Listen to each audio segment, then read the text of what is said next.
Y a-t-il espoir? Y a-t-il espoir quand ceux-là même que nous avons choisi nous sacrifient à l'autel des intérêts nombrilistes? Quand au nom de la laïcité, on promeut l'athéisme? Quand pour un bout de pain, des vies humaines sont ôtées, alors que des prévaricateurs sont honorés? Quand la jeunesse n'est plus le fer de lance, mais la figure de proue d'une société en décrépitude? Quand la vieillesse n'inspire plus sagesse, encore moins l'intégrité morale? Quand les valeurs morales perdent leur sens véritable? Quand on ne fait plus place à la force du droit, mais plutôt au droit de la force? Quand l'écart prend la place de la norme et le mensonge celle de la vérité?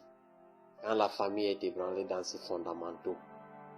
Quand l'Église n'est plus le repère moral de la société, elle est plutôt hantée par les démons de l'immoralité et corrompue par des loges antinomiques? Quand le chrétien n'est plus à l'image de Christ, mais de la société, à accepter de se corrompre et suivre le mouvement? Aucun système politique ne peut changer véritablement une telle situation. Aucune religion non plus, mais un mode de vie, une décision personnelle. Ce qui est en toi conditionne ce que tu es. Être chrétien, c'est pas aller à l'église le dimanche, c'est vivre comme Christ. Être chrétien, c'est pas suivre la religion de l'Ocodème au détriment de celle de tes ancêtres. C'est prendre l'engagement de suivre Christ qui a vaincu le monde et ses dérives. Tu peux aussi vaincre la luxure et la corruption. C'est dire non au tribalisme, non à la corruption, non au trafic d'influence. La force courbe les têtes, mais l'amour les cœurs. Oui, il y a de l'espoir, si tu prends la bonne décision maintenant. En acceptant suivre Christ, ta vie sera radicalement changée. Tes valeurs morales ressusciteront. En acceptant suivre Christ, tu ne diras jamais oui à la place de non. Tu respecteras la parole donnée.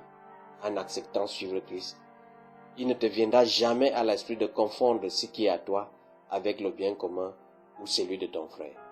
En acceptant Christ, ton corps ne pourra participer aux orgies.